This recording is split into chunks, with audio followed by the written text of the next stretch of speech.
Muy buenas noches, vamos con lo mejor de la información deportiva en este fin de semana, ya casi el último del año. Vamos a comenzar hablando de rugby porque precisamente este 2017 fue el año de la consolidación de esta disciplina. Se logró calificar a los Juegos Centroamericanos y en el caso de la selección femenil al Mundial de la especialidad.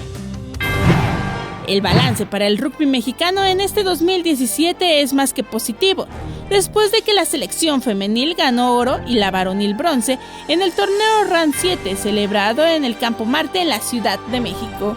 Ante esto, el optimismo es mayúsculo por parte de Francisco Echeguren, presidente de la Federación Mexicana de Rugby, sobre los objetivos a cumplir este 2018.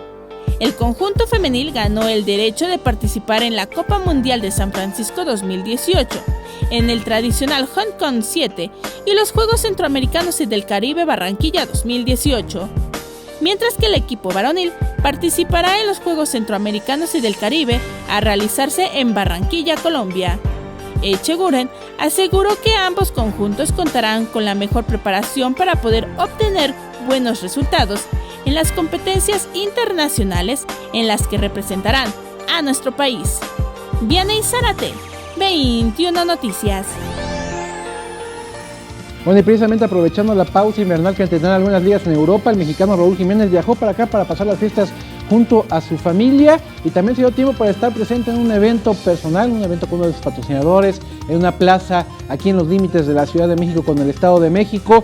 Se dio tiempo de dar una firma de autógrafo para varias de sus seguidoras.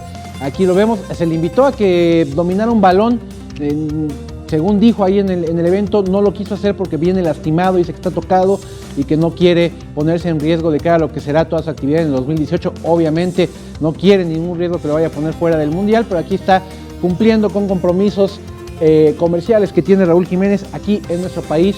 Este delantero que apenas la semana pasada ya cumplió 100 juegos con el Benfica allá en Portugal. Raúl Jiménez en México para pasar las fiestas. Y bueno, hablando del fútbol europeo, pues mañana en punto de las 6 de la mañana hora del tiempo del centro de México se va a llevar a cabo el partido entre el Real Madrid, el clásico español entre el Real Madrid y el Barcelona. Un horario poco usual. ¿Por qué se decidió esta hora y cuántos millones de personas se espera lo vean alrededor del mundo? Vamos a ver.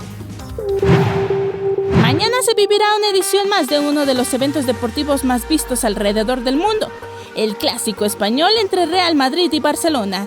Según estimaciones de agencias especializadas en medición de audiencias, el pasado mes de febrero se calculó que la audiencia global real del Super Bowl entre Patriotas de Nueva Inglaterra y los Halcones de Atlanta alcanzó los 111.3 millones de espectadores en el mundo, una cifra lejana a los 650 millones de audiencia potencial en 185 países diferentes que calculó alcanzar la liga durante el Clásico Español del pasado mes de abril.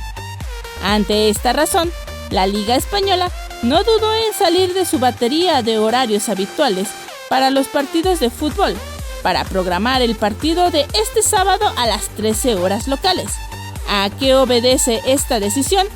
Sencillo, a esa hora en China serán las 8 de la noche, horario estelar para el mercado más consumidor de Leo Messi y Cristiano Ronaldo.